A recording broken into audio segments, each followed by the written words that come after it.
Assalamualaikum warahmatullahi wabarakatuh. Selamat datang di channel Angin Malam. Untuk kisah kali ini, sebuah kisah tumbal pesugihan yang ditulis Vin Ananta. Sebelum lanjut, tekan dulu tombol like dan subscribe serta nyalakan lonceng notifikasinya agar tidak ketinggalan cerita-cerita selanjutnya. Dan langsung saja kita masuk ke ceritanya. Sukarwo, atau yang akrab dipanggil Pak Dekarwo, adalah orang yang cukup terpandang di kota kecil di kabupaten yang terkenal dengan produksi telur asin dan bawang merah. Pak Dekarwo memiliki seorang istri yang cantik dan manis juga sangat ramah bernama Marningsih. Mereka memiliki 5 orang anak dan 3 diantaranya mengalami disabilitas. Orang tua Pak Dekarwo tinggal bersama mereka dalam satu rumah yang sangat megah. Sedangkan orang tua Marningsih diketahui sudah meninggal dunia. Pagi ini suasana di rumah Pak Dekarwo geger karena anak pertama mereka yang berusia 25 tahun dan mengalami cacat mental serta lumpuh ditemukan meninggal dunia. "Wah, Karwo, anakmu wah, si Pras meninggal," teriak ibu Pak Dekarwo. Pak Dekarwo pun tergopoh-gopoh berlari menuju kamar sang anak pertama yang memang menderita cacat mental dan cacat fisik sejak lahir. Diraihnya tubuh sang putra yang sudah dingin dengan erat dan isak tangis yang menyayat. "Innalillahi wa inna ilaihi raji'un, Pras. Tega kamu ninggalin bapakmu," seru Pak Dekarwo. "Pak, istighfar Pak. Kita panggil dokter dulu untuk meyakinkan dan mengetahui jam berapa anak kita meninggal," ucap Marningsih sang istri. "Wong udah meninggal kok pakai panggil dokter, buang duit saja. Sudah, nanti ibu tak lapor ke Pak RT saja," hardik ibu mertua Marningsih. Bukan jadi rahasia lagi jika ibu mertua Marningsih memang tidak menyukai Marningsih. Menurutnya, Marningsih itu wanita miskin yang beruntung bisa dinikahi anaknya. Apalagi semua anak laki-laki yang dilahirkan Marningsih terlahir disabilitas. Itu semakin membuat ibu mertuanya membenci Marningsih. Hanya kedua anaknya saja yang normal, dan itu adalah anak perempuan. Tetangga sekitar pun berdatangan untuk mengurus jenazah.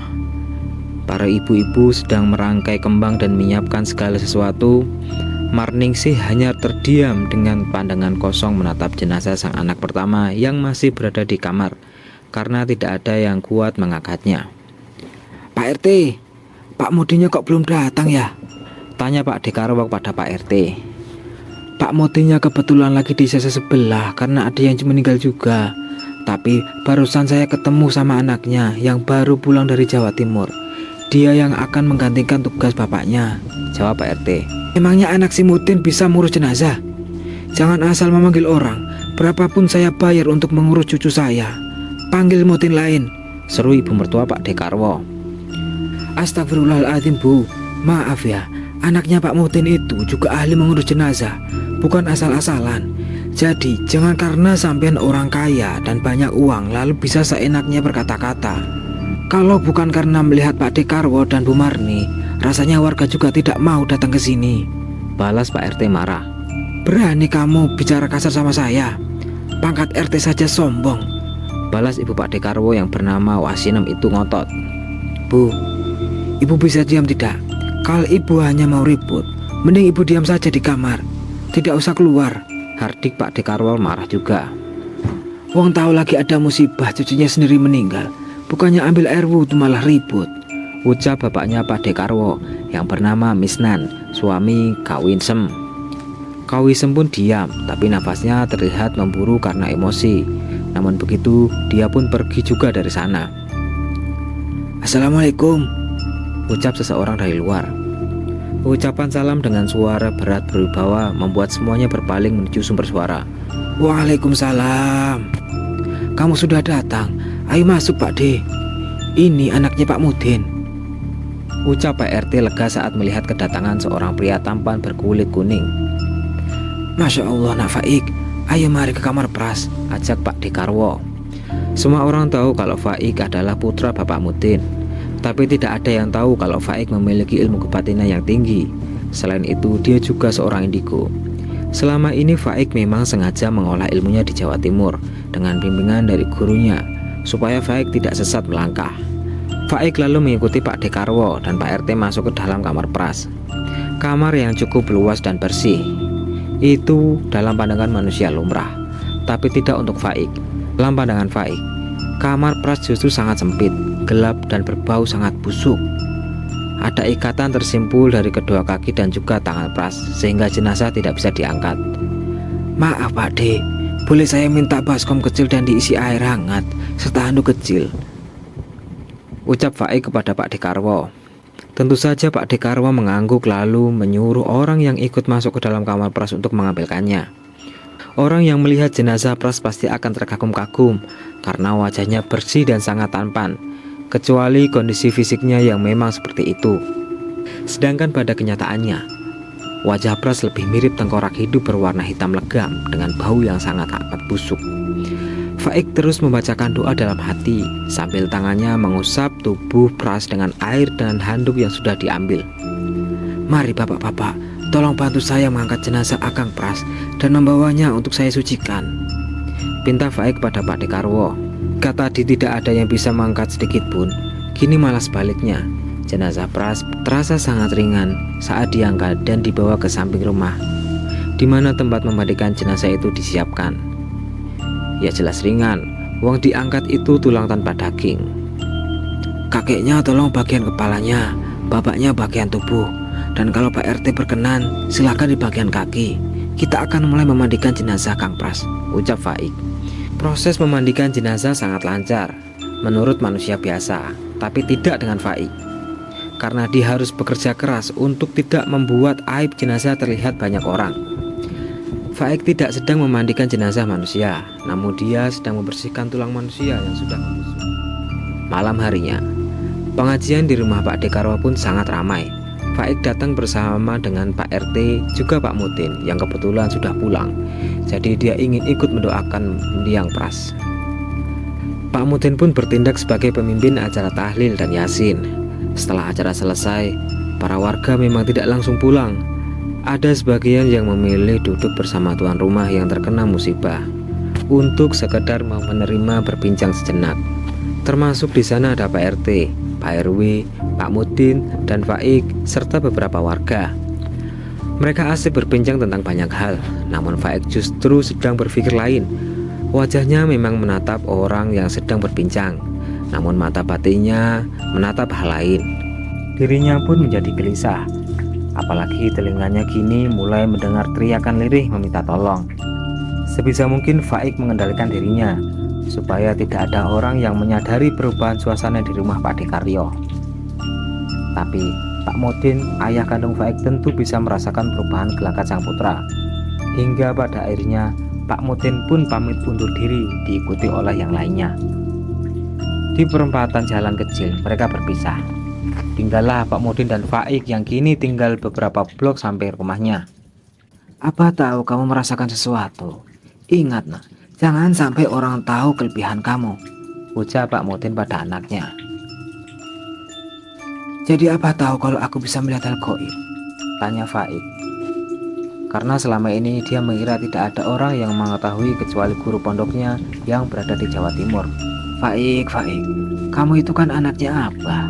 Ya jelas Abah tahu, makanya Abah setuju kamu waktu itu bilang memondok di Jawa Timur, sahut Pak Mutin. Faik pun tersenyum, namun tiba-tiba saja langkah Faik seperti dihentikan oleh sesuatu yang tidak terlihat. Tolong saya Gus, saya tahu Gus bisa melihat dan mendengar saya. Saya masih mau hidup Gus, saya tidak mau jadi tumbal pesugihan. Tolong saya Gus. Suara itu sangat jelas terdengar di telinga Faik. Faik terdiam lalu kemudian membaca doa dengan mata terpejam. Pak Mutin yang berada di samping anaknya pun ikut berdoa. Aku tidak tahu urusan kamu. Kenapa kamu meminta tolong diriku? Siapa kamu? Dan siapa yang menumbalkanmu? Tanya lirih Faik. Tolong aku Gus. Orang itu jahat karena sudah membuat perjanjian dan menumbalkan keturunan laki-laki. Tolong Gus. Kembali suara itu meminta tolong dengan suara memelas.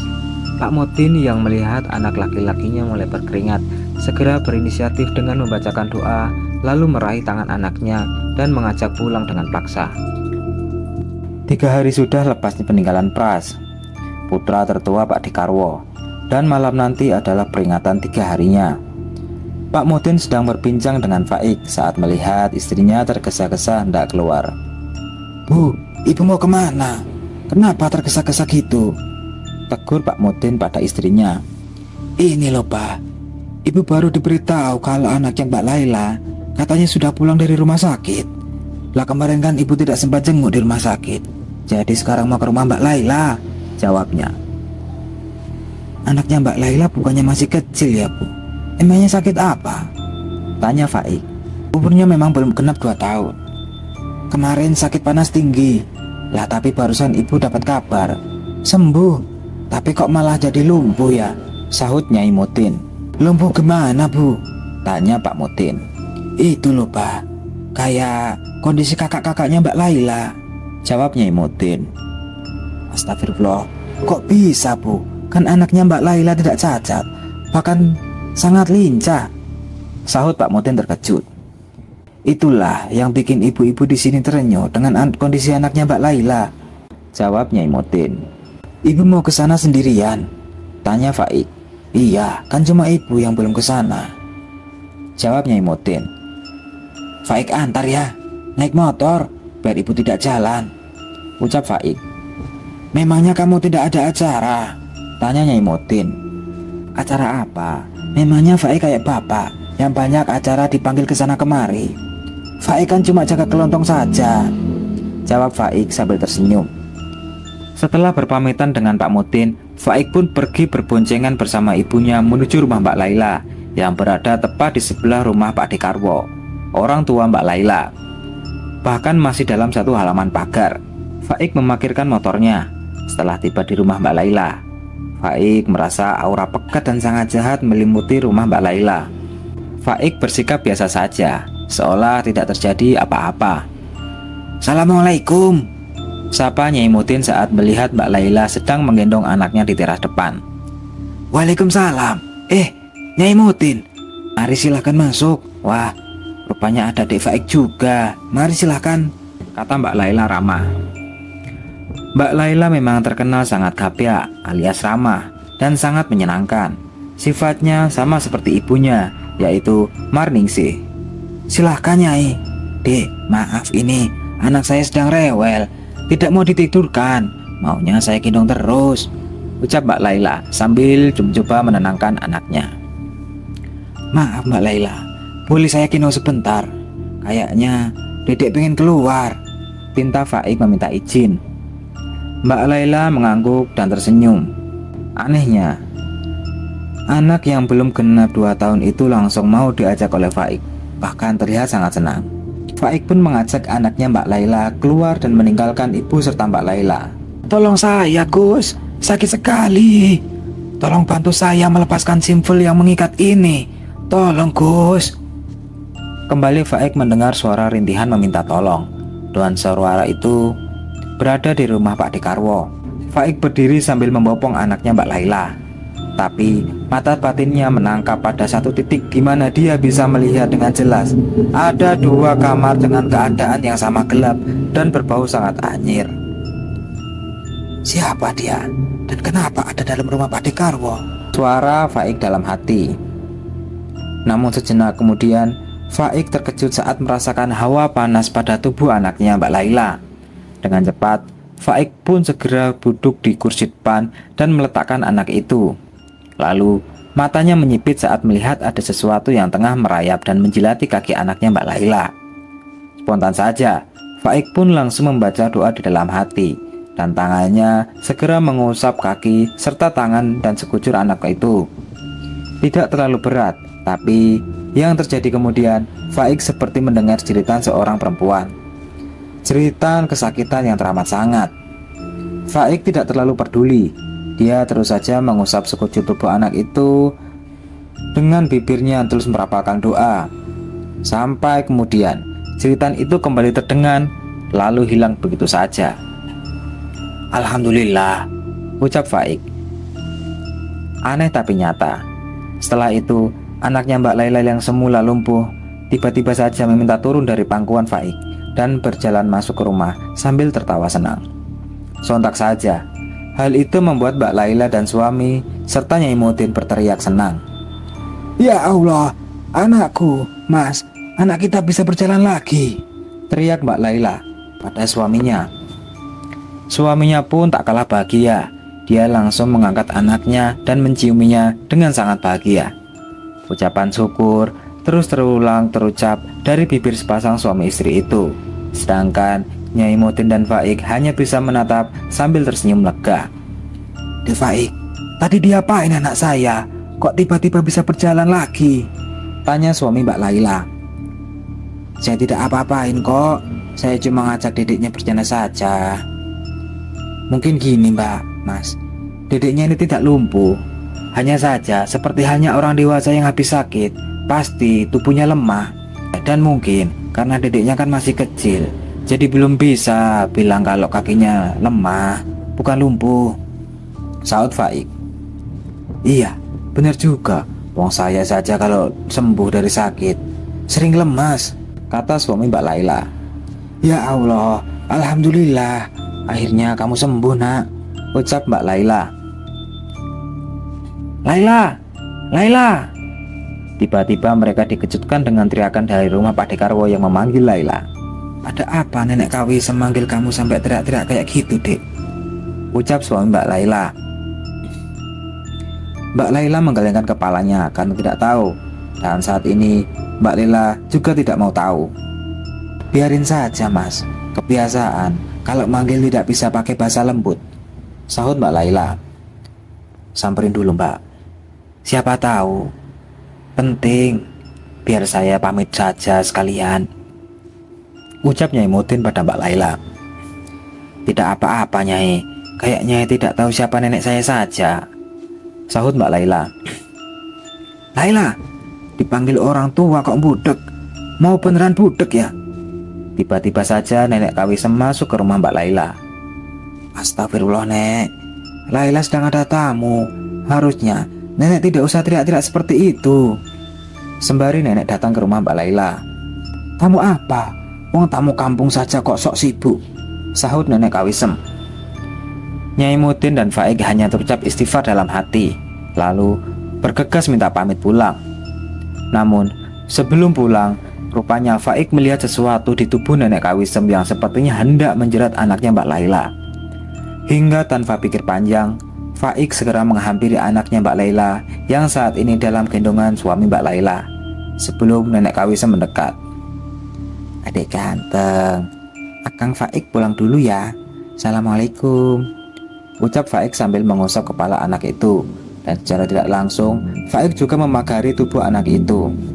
Waalaikumsalam, kata Mbak Laila dan suami. Dan si kecil pun ikut tersenyum dan melambaikan tangannya. Sepeninggal Nyai Mudin dan Faik, Mbak Laila menyuruh suaminya untuk menidurkan anaknya. Sedangkan Mbak Laila sendiri harus beres-beres tempat. Laila, nenek kesini itu ada perlu sama kalian, kata nenek Kawisem. Astagfirullahaladzim Nek, ada perlu apa lagi sih? Apa nenek tidak lihat kalau Laila sendiri saja sedang capek? Cicit nenek itu baru sembuh loh, dan Laila capek jagainya di rumah sakit. Nenek mau apa lagi? Ucap Laila kesal. Mana cicit nenek? Biar sama nenek saja. Kamu sana, bantuin ibu. Kamu beresin tubuh kakak kamu yang cacat itu, suruh nenek Kawisem. Astagfirullahaladzim Nek, anakku biar tidur sama bapaknya.